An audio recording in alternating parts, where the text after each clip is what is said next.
উন্নয়নের জন্য ব্যক্তিগতভাবে কিছু কাজ করে গেছে। নদী খনন, খাল খনন, বেড়িবাঁধ, এই লেখা সঙ্গত কারণে হাওড়ার পরে মানুষের সাথে একটা সম্পর্ক ছিল। কারণ মানুষের আসলে সর্বোপরি মিলে কিন্তু ওই যে উপজেলা চেয়ারম্যান হিসেবে যে ভোট দিছে, তোমার মূলত অনেক কিছু চিন্তা করি। হাওড়া এলাকার মানুষের দুঃখ দুর্দশা, মানুষের একটা আইন শৃঙ্খলার ভিতরে মানুষের স্বাভাবিক জীবনযাত্রা সব মিলে কিন্তু নিরীহ জেলে কৃষকরাই কিন্তু মূলত ভোট দিছে। এর অংশ কিন্তু এনে উপস্থিতি এখানে। মূল দাবিটা হলো যে একটা এক্সটেনশন ঘুরমার যে কাজটা ছিল, এটা আমি কবির বিন আনোয়ার স্যার যখন ছিলেন সচিব, তার সাথে একটা সম্পর্ক আমার ভালো ছিল। স্যারের মাধ্যমে এটা কিন্তু অলওয়েদা নিয়ে আসছিল আমাদের।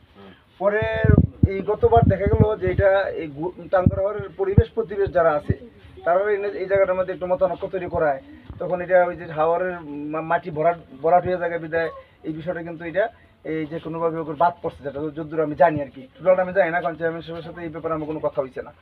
তো এখন মেন দাবি যেটা মানুষের আসলে 3 বেলা ভাত খাওয়া, ধান তোলা, এটা কিন্তু সত্য কথা।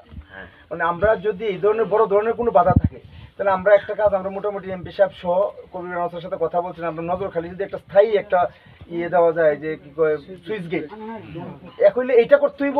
আর নয়তো এই যদি বলো এটা নাও করে, কিন্তু উপজেলা পরিষদ থেকে এবং এমপি মহোদয় যেহেতু আসেন, আমরা সবাই এক জায়গাতে আছি এবং তোমার সাথে ভালো সম্পর্ক, কিন্তু মহোদয় মানে ক্লোজারগুলো বের হইলে মানুষের একটা নিশ্চয়তা দিচ্ছে। মূল কাহিনী হলো এটা। আমার মনে হয় চেষ্টা করলে আমরা এটা পারবো।